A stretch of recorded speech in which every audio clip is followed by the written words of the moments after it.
The ancient world's practice of witchcraft and magic represents one of humanity's earliest attempts to control nature and fate through supernatural means.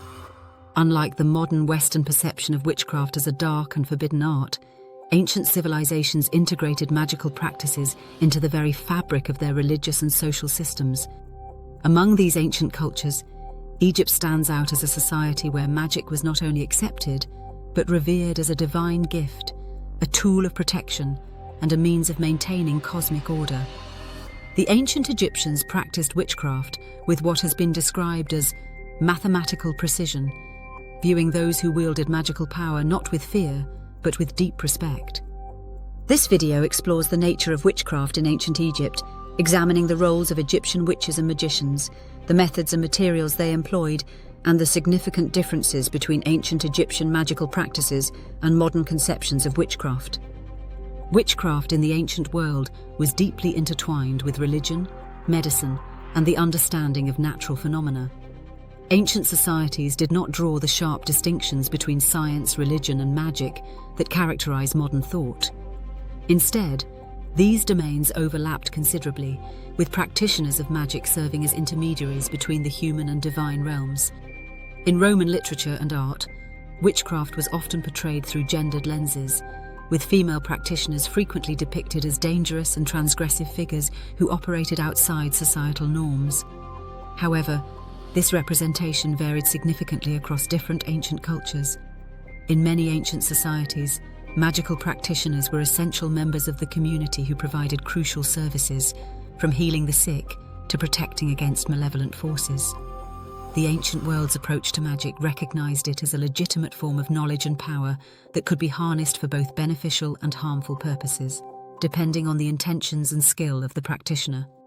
In ancient Egypt specifically, witchcraft occupied a unique and honored position within society, fundamentally different from its portrayal in many other ancient cultures.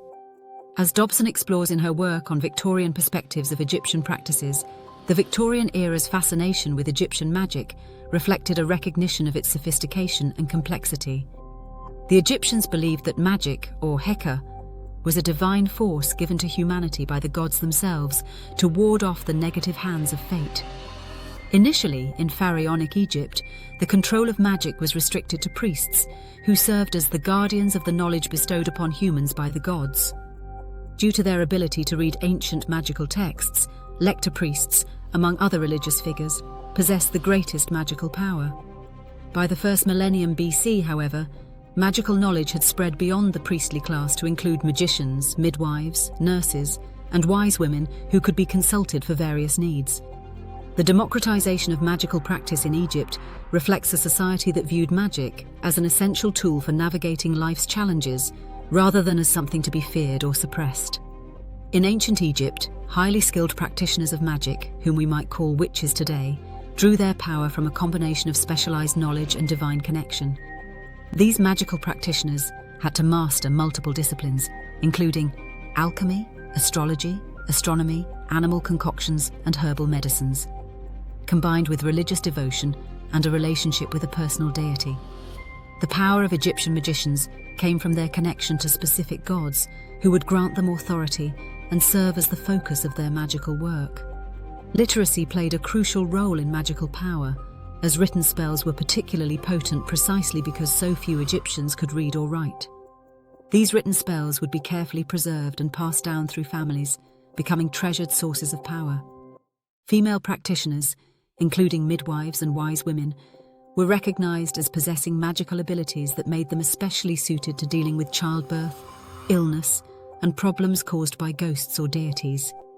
This acceptance of female magical practitioners stands in contrast to later periods when women accused of witchcraft faced persecution and death.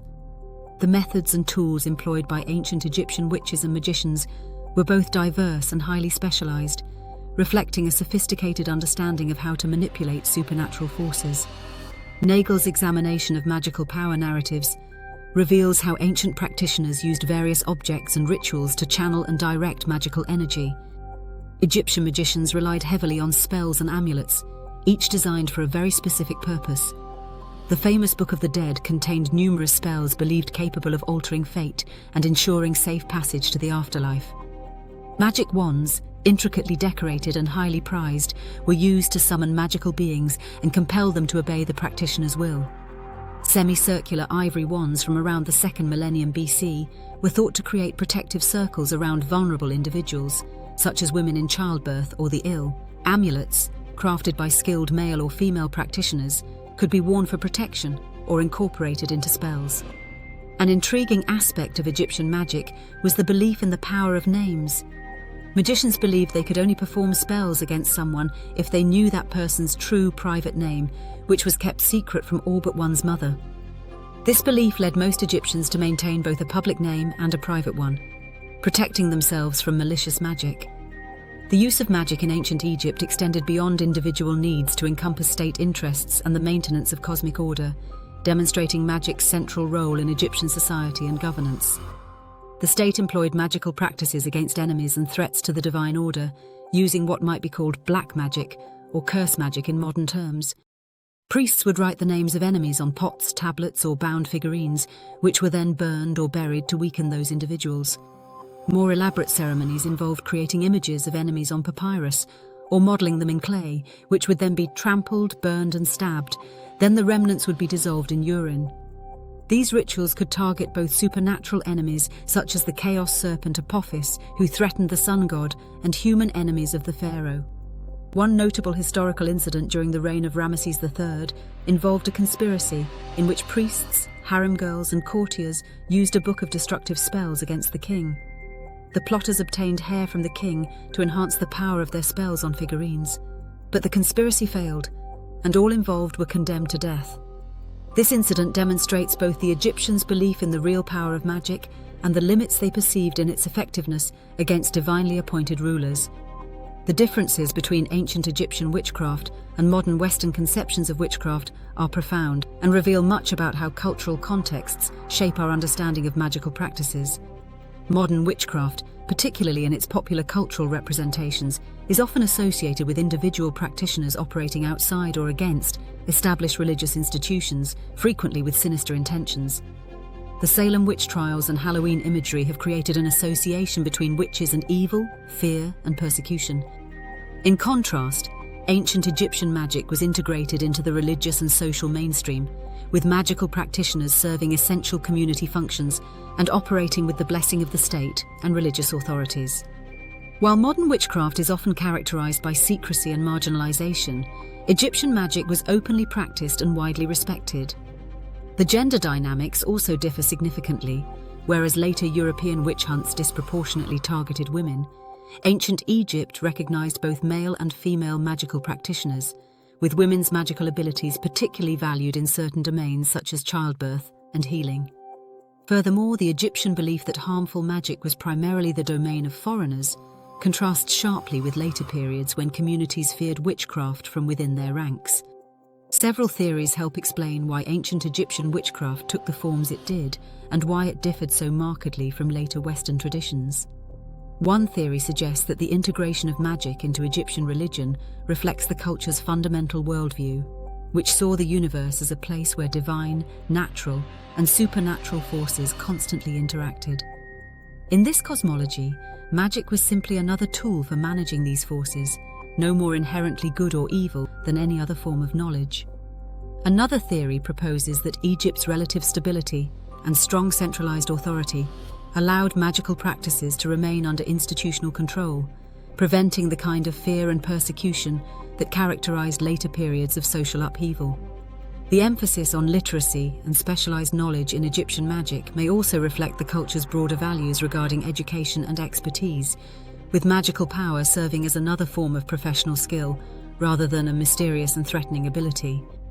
Additionally, the connection between magic and medicine in ancient Egypt suggests that magical practices may have evolved alongside proto-scientific understanding, with successful treatments reinforcing belief in magical efficacy. The transformation of magic from a priestly monopoly to a more widely distributed practice during the 1st millennium BCE might reflect broader social changes, including increased literacy and the decentralization of religious authority. The study of ancient Egyptian witchcraft provides important details about how human societies have understood and sought to manipulate supernatural forces throughout history. Unlike the fearful and persecutory approach to witchcraft that would emerge in later periods, ancient Egypt embraced magic as a divine gift and integrated magical practitioners into the social fabric as respected specialists. Egyptian witches and magicians were skilled professionals who combined knowledge of multiple disciplines with religious devotion and divine connection to serve their community's needs, from healing the sick to protecting against enemies both human and supernatural. The sophisticated methods they employed, including spells, amulets, wands, and elaborate rituals, demonstrate a complex understanding of how to channel magical power effectively. The differences between ancient Egyptian and modern Western conceptions of witchcraft remind us that our understanding of magic is profoundly shaped by cultural context, religious frameworks, and social structures. Ancient Egypt's reverent and practical approach to witchcraft stands as a testament to an alternative way of integrating the supernatural into daily life, one that recognized magic as a valuable tool rather than a dangerous transgression.